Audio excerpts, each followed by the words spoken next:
ഇപ്പോൾ ഞാൻ വന്നിരിക്കുന്നതാണ്, ഞാൻ പ്രാക്ടീസ് ചെയ്യുന്ന മഹാരാജ് കോളേജ് ഗ്രൗണ്ട്. ഇവിടെയാണ് ഞാൻ കളിച്ചു. എൻ്റെ കൂടെ വരുന്നതാണ് Sivakumar sir. Sivakumar sir is all in all my mentor. ചെറുപ്പം മുതൽ the one who really encourage me so that Jabbas sir അങ്ങനെ ഈ ക്യാമ്പ്, ഇവിടുത്തെ ഒരു സമ്മർ ക്യാമ്പിൽ നിന്നാണ് ശരിക്കും എൻ്റെ കളിയുടെ സ്റ്റാർട്ടിങ് തന്നെ. പിന്നെ ഇവിടെ എല്ലാവരും ഉണ്ട്. They are doing really well, God's grace. അപ്പോൾ ഞാൻ ജസ്റ്റ് ഒരു പ്രാക്ടീസ് രീതിയിൽ എല്ലാവരും പരിചയപ്പെടുത്താം. ഇതാണ് റാവു സർ ക്ലബിൻ്റെ സെക്രട്ടറിയാണ്. പിന്നെ ലൈഫ് ടൈം ചെറുപ്പം മുതൽ ACC ക്ലബ് എറണാകുളം ക്രിക്കറ്റ് ക്ലബിന് വേണ്ടി is spending most of his time and he is the one who really takes care of selections and എല്ലാം. പിന്നെ റാവു സാറിൻ്റെ എല്ലാം എന്നെ വിളിച്ചറിയിക്കുന്നതും plays a big role in my cricketing career. As I said, everything belongs to Ernakulam Cricket Club. So I'll just start my practice. Pallan sir ഉണ്ട്. Sir, just if you can spare sir ഉണ്ട്. Sir is also a very good encouragement. സാറിൻ്റെ ഒക്കെ ശരിക്കും കളി കണ്ടാണ് ഞാൻ ശരിക്കും വളർന്നത്.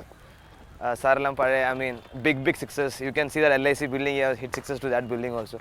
So that's how he is. He doesn't take singles, but he's a big hitter of the ball. Cricket എന്ന് പറഞ്ഞാൽ പാഷനാണ്, വേറെ ഒന്നുമില്ല. ഏറ്റവും രസകരമായ സംഭവം പറയും, രഞ്ജി ട്രോഫി വരെ കളിച്ചു കഴിഞ്ഞിട്ട് ഒരു എപ്പോഴും ഞാൻ ഓർക്കുന്നൊരു സംഭവമാണ്. ഒരു 3-4 കൊല്ലം മുമ്പ് ഞങ്ങളുടെ ടൂർണമെൻറ്റ് ഇവിടെ നടക്കുകയാണ്. അപ്പോൾ പറഞ്ഞു, സാർ അന്ന് അവൻ മദ്രാസിൽ കളിച്ചു തുടങ്ങി. സാർ എനിക്ക് കളിക്കണം. അപ്പോൾ ഇവൻ ഏതൊരു ബിഗ് മാച്ച് കളിക്കാൻ പോയത്. അപ്പോൾ ഇവന് ചെറിയ കയ്യിനോ കാലിനോ ചെറിയ ഇതുണ്ട്. അപ്പോൾ ഞാൻ പറഞ്ഞു, നീ റിസ്ക് ചെയ്യണ്ട, ഇനി കളിക്കേണ്ടവന്. അപ്പോൾ he immediately told me, sir then I will become 12th man എന്ന് പറയും. അപ്പം അതായത് ഒരു ഫസ്റ്റ് ക്ലാസ് ക്രിക്കറ്റ് കളിച്ചിട്ടുള്ളൊരാൾ തിരിച്ചിവിടെ വന്നിട്ട് നമ്മളെ ക്ലബിൽ 12th man ആയിക്കോളാം എന്ന് പറയുമ്പോൾ അതാ ക്രിക്കറ്റിനോടുള്ള പാഷൻ.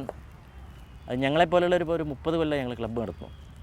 അപ്പോൾ ഇവിടെ സാധാരണ വരുന്ന ഒരു പയ്യൻ്റെ അടുത്ത് 12th man ഞാൻ വീട്ടിൽ പോകും. അങ്ങനെയുള്ള സ്ഥാനത്താണ് ഇവൻ ഇക്കൊല്ലം റാണി ട്രോഫിക്ക് പോകുന്നതിന് മുമ്പ് ഓൾ ഇന്ത്യ പൂജാനോക്ക് ടൂർണമെൻറ്റ് ഞങ്ങൾ കളിക്കുമ്പോൾ ഇതേമാതിരി ശ്രീശാന്ത് പറഞ്ഞു, സാർ എനിക്ക് കളിക്കണം എന്ന്. അപ്പോൾ ഞാൻ പറഞ്ഞു, നീ റാണി ട്രോഫി കളിക്കാൻ പോകുക, ഇനി ഇഞ്ചുറി ഒന്നും റിസ്ക് ചെയ്യണ്ട. ഇല്ല, എനിക്ക് കളിക്കണം സാർ. എന്നിട്ട് അവൻ കളിച്ചു, എന്നിട്ട് അവൻ വിക്കറ്റ് കീപ്പ് ചെയ്തു. എന്നുവെച്ചാൽ അവനെ ക്രിക്കറ്റിൽ നിന്ന് മാറ്റി നിർത്താൻ പറ്റില്ല. ഉറക്കം ഉണർന്നു കഴിഞ്ഞാൽ എനിക്ക് വേണം ഉറങ്ങുന്നവരെ ക്രിക്കറ്റ് മാത്രമാണ് അവൻ്റെ ബ്ലഡിലുള്ളത്. അതുകൊണ്ട് മാത്രമാണ് നിങ്ങൾക്കൊക്കെ ഇത് കണ്ടായിരുന്നു. ഈ ഫെസിലിറ്റിയിൽ നിന്നാണ് അവിടുന്ന് ഉയർന്നു വന്ന് 13 തൊട്ട് 19 വയസ്സ് വരെ കളിച്ചാലല്ലേ ആരെങ്കിലും കൊടുക്കുള്ളൂ. 19 വയസ്സ് കഴിഞ്ഞിട്ടാണ് MRFിലേക്ക് പോയത്. ഇവിടെ കളിച്ച അതിൻ്റെ പാഷനും ഇതും അതെപ്പോഴും കാണിച്ചുകൊണ്ടിരുന്നു. ഇംഗ്ലണ്ടിൽ പോയി കളിച്ചു, ഓസ്ട്രേലിയയിൽ പോയി കളിച്ചു. തിരിച്ച് എറണാകുളം ജില്ലയിൽ വന്ന് ഇറങ്ങിയാൽ ശ്രീശാന്തിൻ്റെ കോൾ ഉണ്ടാവും, സാർ നെറ്റ്സ് ഉണ്ടോ.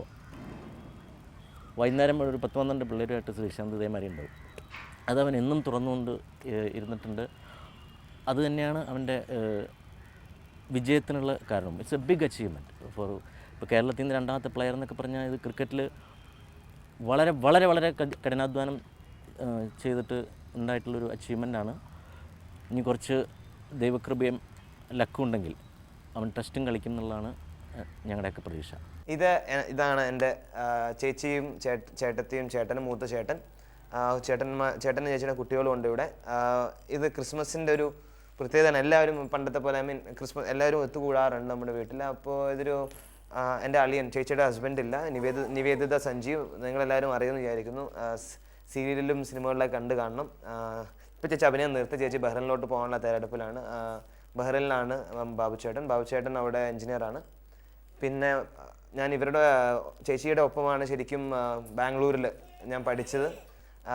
അടുത്താണ് എൻ്റെ ചേച്ചി ദിവ്യ ചേച്ചി എന്നാണ് ഞാൻ വിളിക്കുന്നത്. എല്ലാവരും അറിയപ്പെടുന്ന ദിവ്യ എന്നാണ്. മധുചേട്ടൻ്റെ വൈഫ്, പ്രശസ്ത പിന്നണി ഗായകൻ മധു ബാലകൃഷ്ണൻ്റെ വൈഫ്. അപ്പം മധുചേട്ടനെ കുറിച്ച് മിക്കവർക്കും അറിയാമെന്ന് ഞാൻ പ്രതീക്ഷിക്കുന്നു. ദിവ്യ ചേച്ചിയുടെ ഒപ്പമായിരുന്നു എൻ്റെ ബാല്യകാലം. ചെറുപ്പം മുതൽ ക്രിക്കറ്റ് കളിച്ചു തുടങ്ങിയതൊക്കെ ശരിക്കും പറയുകയാണെങ്കിൽ ഞാൻ പറയാം, ഉണക്കപ്പേരക്കയിൽ ബോൾ എറിഞ്ഞ് തന്നിരുന്നത് എൻ്റെ ചേച്ചിയാണ്. ചെറുപ്പത്തിൽ പ്ലാസ്റ്റിക് ബാറ്റ്, ഗവാസ്കറിൻ്റെ സുനിൽ ഗവാസ്കറിൻ്റെ പ്ലാസ്റ്റിക് ബാറ്റിൽ വേണമെന്ന് വാശി പിടിച്ച് അമ്മാവനോടൊക്കെ പറഞ്ഞ് മേടിച്ചെന്ന് ചേച്ചിയായിരുന്നു.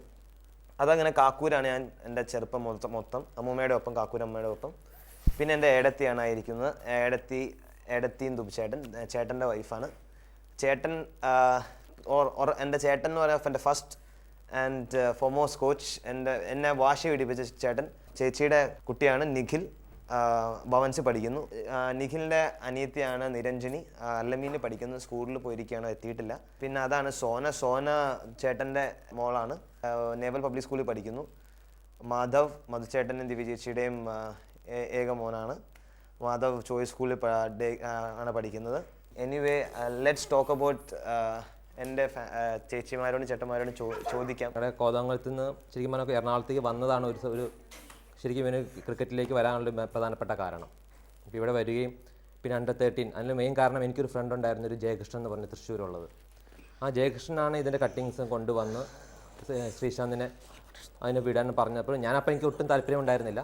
സോ ഞാൻ പറഞ്ഞു അവൻ പഠിക്കട്ടെ, പഠിച്ചു കഴിഞ്ഞ് SSC കഴിഞ്ഞിട്ട് അതിനെപ്പറ്റി ആലോചിക്കാം. പക്ഷേ അപ്പം ജയകൃഷ്ണൻ്റെ പറഞ്ഞു, ജയകൃഷ്ണൻ ഐ തിങ്ക് അവന് ഡിസ്ട്രിക്റ്റിലും ഒക്കെ കളിച്ചിരുന്ന, പിന്നെ കാലിക്കറ്റ് യൂണിവേഴ്സിറ്റിയിലൊക്കെ പ്ലെയർ ആയിരുന്നു. പിന്നെ ശ്രീശാന്തിനെ പറ്റി പറയുകയാണെങ്കിൽ പിന്നെ പക്ഷേ അവൻ്റെ വേറൊരു വേൾഡാണ്. പിന്നെ അവന് ഇഷ്ടം പോലെ ഫ്രണ്ട്സും ഉണ്ട്. പക്ഷേ ഫ്രണ്ട്സിനെ എങ്ങനെ നിലനിർത്താം, അല്ലെ ആരൊക്കെ കൊണ്ട് നടത്താം എന്നുള്ള അങ്ങനെ ഒരു ചില തീരുമാനങ്ങൾ അവനുണ്ട്. പിന്നെ ഗേൾ ഫ്രണ്ട്സ്, ഷുവർ ഇപ്പോഴത്തെ പ്രായം പറയുകയാണെങ്കിൽ ഗേൾ ഫ്രണ്ട്സ് ഈയിടെയായിട്ട് വളരെ കൂടുതലാണ്. ഫോൺ കോൾസ് കൂടുതൽ അറ്റൻഡ് ചെയ്ത് ഞാനാണ്. പിന്നെ പലപ്പോഴും അവൻ്റെ നമ്പറാണെന്ന് പറഞ്ഞ് കൊടുക്കുന്നത് എൻ്റെ നമ്പറാണ്, എൻ്റെ മൊബൈൽ നമ്പറാണ് കൊടുക്കുന്നത്. അതുകൊണ്ട് പലപ്പോഴും ഞാൻ ശ്രീശാന്ത് ആവാറുണ്ട്. പിന്നെ എടത്തി ഇപ്പോൾ ടാറ്റ ഇൻഡികോമിൽ വർക്ക് ചെയ്യുന്നു. പാലരുവറ്റത്താണ് ഓഫീസ്. ഞാൻ കല്യാണം കഴിഞ്ഞ് വന്നപ്പോൾ തുടങ്ങിയിട്ട് ചെറിയ കുട്ടിയായിരുന്നു അന്ന് എന്നെക്കാട്ടിലും ഇത്രയേ ഉള്ളൂ. ഞാൻ ആകെ 5 ഫീറ്റേ ഉള്ളൂ. അപ്പോൾ അതിനെക്കാട്ടിലും ചെറുതായിരുന്നു ശ്രീശാന്താണ്. അപ്പോൾ ഞങ്ങളെല്ലാം വീട്ടിൽ ഗോപുന്നാണ് വിളിക്കുക. ഗോപുവിനെ കാണുമ്പോൾ സാധാരണ റേഞ്ചിൽ ആ പ്രായത്തിലുള്ള പിള്ളേരിൽ കാണുന്നതല്ല ഗോപുവിൽ കണ്ടിരുന്നത്. ഗോപു പണ്ട് തുടങ്ങിയ ഭയങ്കര ഫോക്കസ്ഡ് ആയിരുന്നു. അവന് എന്ത് വേണമെന്നുണ്ടെങ്കിൽ അവനത് നേരത്തെ കൂട്ടി പ്ലാൻ ചെയ്യും. അതേപോലെ ഭയങ്കര ഡിസിപ്ലിൻഡ് കിഡായിരുന്നു. അടുത്ത ദിവസം ഒന്ന് സ്കൂളിൽ പോകണമെന്ന് പറഞ്ഞു കഴിഞ്ഞാൽ അതിന് വേണ്ട എല്ലാ സാധനങ്ങളും തലേ ദിവസം തന്നെ റെഡിയാക്കി വെച്ച് അവൻ്റെ ഉള്ള സ്ഥലം എവിടെയാണെന്നുണ്ടെങ്കിൽ ഇപ്പോൾ പഠിക്കണ മേശയാണെങ്കിലും ഇതെല്ലാം സാധാരണ കുട്ടികൾ ഉടുപ്പെല്ലാം അങ്ങനെ തോന്നിയ മാതിരി ഇട്ടിട്ട് പോകുന്നതാണ് കാണുന്നത്. പക്ഷേ ഇവൻ അന്ന് തുടങ്ങി, ഞാൻ കല്യാണം കഴിഞ്ഞ് വന്നപ്പോൾ തുടങ്ങി കാണുന്നതാണ് അവൻ്റെ എല്ലാ ഡ്രസ്സുകളെല്ലാം ഭംഗിയായി അടുക്കി ഒതുക്കി വെച്ച് തേച്ച് അങ്ങനെ ഭയങ്കര ഡിസിപ്ലിൻഡ് ആയിട്ടാണ് ഞാൻ ശ്രീശാന്തിനെ കണ്ടിരിക്കുന്നത്. അപ്പം അന്നേ ഒരു എന്തെങ്കിലും ഒരു ഇതായി തീരുന്നുള്ളൊരു ഉണ്ടായിരുന്നു. പിന്നെ ഞാൻ എന്താ വിചാരിച്ചിരുന്നതെന്നുണ്ടെങ്കിൽ ശ്രീശാന്ത് ഒരു പെയിൻറ്റിങ് അല്ലെങ്കിൽ അങ്ങനെ ഒരു പെയിൻറ്റർ അങ്ങനെയുള്ള ഒന്നായിരിക്കും ഫേമസ് ആവുന്ന വിചാരിച്ചിരുന്നത്. കാരണം നിറയെ ചിത്രങ്ങളൊക്കെ വരയ്ക്കുമായിരുന്നു. ഇപ്പൊ ചെയ്യാറ് കാണാറില്ല, അങ്ങനെയാണ് വിചാരിച്ചിരുന്നത്. പക്ഷെ കളി ഉണ്ടായിരുന്നു കൊണ്ടും, പക്ഷെ കൂടുതൽ അങ്ങനത്തെ ഇതിൽ ഫേമസ് ആവുന്ന ഞാൻ വിചാരിച്ചിരുന്നത്. അത് കഴിഞ്ഞപ്പോഴാണ് ക്രിക്കറ്റിൽ ഫോക്കസ് ചെയ്ത് പെട്ടെന്ന് ഒരു വഴിക്കുമായി ഇങ്ങനെ വന്നത്. ചേച്ചിയാണ് എന്നെ നോക്കി വളർത്തിയെടുത്തത് എന്നൊക്കെ തന്നെ പറയാറുള്ളൂ. ഗോപുവിൻ്റെ കാര്യം പറയുകയാണെങ്കിൽ ചെറുപ്പം മുതലേ ഞങ്ങൾ ഒരുമിച്ചായിരുന്നു. 9th സ്റ്റാൻഡേർഡ് വരെ എൻ്റെ കൂടെ തന്നെ ഉണ്ടായിരുന്നു ആള് ചെറുപ്പം മുതലേ ഇതുപോലെ തന്നെ എല്ലാം ഞാനിപ്പോൾ അയൺ ചെയ്ത് കൊടുത്താൽ പോലും ആൾ പറയും ഇല്ല ശരിയായില്ല എന്ന് പറഞ്ഞിട്ട് എല്ലാം നല്ല പ്രസ് ചെയ്ത് വീണ്ടും ആ മടക്കൊക്കെ എടുത്ത് വീണ്ടും പ്രസ് ചെയ്തിട്ടൊക്കെ ഡ്രസ്സ് ഇടുള്ളൂ.